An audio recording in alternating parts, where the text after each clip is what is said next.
Hey, what's up guys? This is Anthony from Anthony's Customs, and for this review, we're looking at the BVS Superman figure from Mafex. And much like the movie itself, Superman is not as good as the Batman figure. He's not bad, he might be the best Superman we've seen to date from that movie, but he still has a ton of flaws that we're going to have to talk about before I can let you guys buy this. You need to know these things before you spend your money on these guys, because he's got a lot of problems. Despite the good things, there are a lot of bad things. So let's get him off the stand and take a closer look.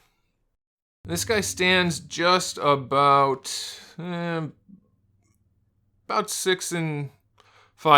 about the same as Batman, which makes him right around 17 centimeters, so pretty much the same size as Batman, and he's got the same general quality in the look. The body's done really well. You can see the paintwork throughout the little blue lines. That all looks really good. The belt looks good. The emblem on the chest looks good. All in all, the body looks really good. The face, on the other hand, it's not that good. The sculpt isn't terrible, but the paintwork on the face, he's got really big brows, and then his eyes just don't look right. They look kind of like anime eyes. So it could definitely be better. It's not bad. You can see at some angles it looks a lot like him sculpt-wise, but it's not perfect. But let's look at the accessories, because one of the accessories is an alternate head. It's supposed to look like the Heat Vision, but it looks nothing like the Heat Vision, more like macaroni and cheese in his eye holes. So that's not great.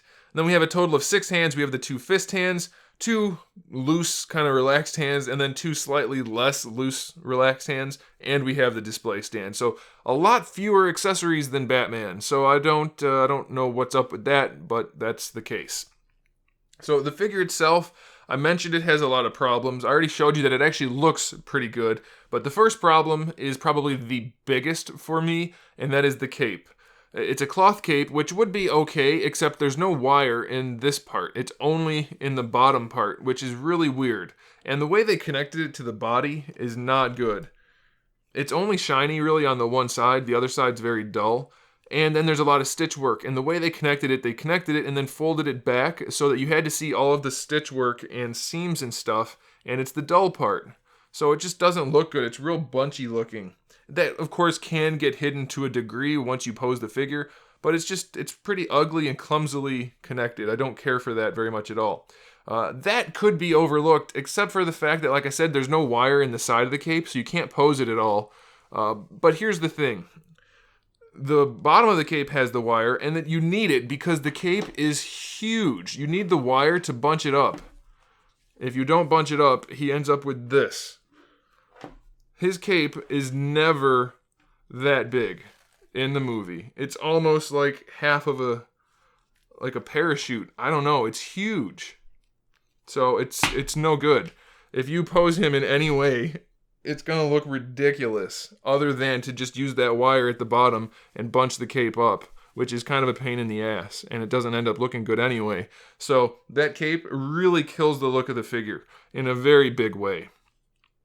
Alright, so let's go through the articulation. There's a couple more issues I'll mention as we go. The head's on a ball peg, the neck's on a ball peg. His neck isn't quite as thick as Batman's, and it's good because it's not like armored or anything, but it's still kind of thick, and it doesn't even want to move because it's so thick. But the neck is ball pegged, so you can move the head pretty well. It's going to look pretty natural, and it's going to look pretty good, so I do like that.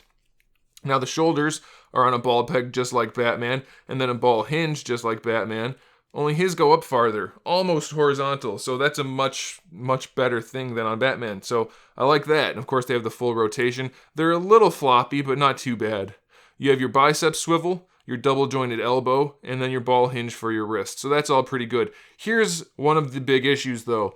When I got this guy out of the package, this bicep and this bicep were swapped. And maybe people that don't know that much about anatomy aren't going to care about that kind of thing. They probably won't even notice it, but I noticed it, and then I swapped them. I took them apart, and I swapped them, and I noticed on the inside of this, which is his left arm, it has a big R stamped into it, and the right arm has a big L stamped into it. But if you know anatomy, you know that this is the proper way for it to go. You can see the different muscle groups, and you can see the way the triceps are shaped. This is the right way, but they have them stamped incorrectly and built incorrectly. So if you do buy this figure and you notice that that's the case, I'm assuming it's going to be universal due to the stamps in there, you're going to have to heat this up with a hairdryer. And how it works is there's an elbow in the elbow there's a peg that connects all the way from down here up into the shoulder. So you're gonna have to heat this part up, but mostly you have to heat it up enough to warm up the shoulder a little bit, and you might wanna even hit that with the hairdryer some. Pull carefully while holding the shoulder, the whole thing down. The bicep will slide off over that peg. Do that on both sides. Swap the biceps and then peg them back in. You might want to heat these with a hairdryer to peg them back in. But if you do that, it's going to be like this and it's going to look much better. So I really recommend you do that. Just be extra careful. Moving on, we have a ball peg in the upper torso. It's a little floppy. It's not entirely loose, but it's not stiff. But you get really good range all the way around, so I like that. His lower torso was not stuck like Batman's. It works really well. Have a little bit of an issue with the paintwork down there. There's a white spot, but it does give you really good range, so I'm happy about that. The hips function just like Batman's. They drop down on that hinge. You have your ball peg that moves all the way around. The only problem is his hips are really floppy. They don't really hold a pose very well at all, so be aware of that. That's a big deal. Then you have your thigh swivel also. So they look good, and they technically have the functionality. They're just really, really floppy on him. So use the flight stand and you should be okay. If you kind of wedge his legs into certain poses, they might hold. But then again, some poses don't hold at all. So what I would recommend for that, because what's happening is, do you see that ball peg in there? It's not fitting snugly into that socket. So here's what you can do, and this is a big risk. Don't throw super glue in there. That's a terrible way to fix loose joints. You have to pop it off. So you can do that, but the problem is that ball peg might snap. It's a very thin piece, and that's how my Meliodas was broken. So be aware that even though it's loose, it may be tight enough that it breaks that. Do this at your own risk. If you can get that off, just take a little bit of plastic from like a Ziploc bag or something, cut a little piece of it, and put it in that ball socket, and then put the ball back in, and that will add the thickness that will keep everything nice and stiff. So you can do that, but just be aware that it could break that ball peg. All right, let's continue. We have the double jointed knee, which works just fine. It looks good and it functions. And then we have a double ball peg, maybe a single. I feel like it's a single ball peg for the ankle, which is different than Batman, but it's functional, so I'm okay with it. It could definitely be better. You could use a better ankle rocker for sure, but going forward and back, it's good enough. And then we have a toe hinge, which is good enough. His feet might be a little bit too big, but it's not grossly oversized. So here's the final verdict on this guy. The cape is terrible. It's a horrible, horrible cape.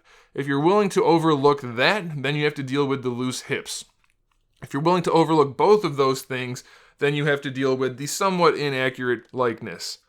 Otherwise, it's pretty good. I'm not going to count the bicep issue as a big deal because anybody with a hairdryer can fix it without breaking it, so it's something to consider, but it's not a deal breaker. So you have to consider those other things that are potential deal breakers, but then you can make an informed decision. So don't spend your money before you watch this review, and since you're hearing me say that, you've already watched it, so make your own decisions. Thanks for watching, guys. You should probably subscribe. I have new videos every single day. We talk about action figures, movies, TV shows, video games, all kinds of fun stuff like that, so you're going to have lots of stuff to watch. So come back, and in the meantime, keep collecting.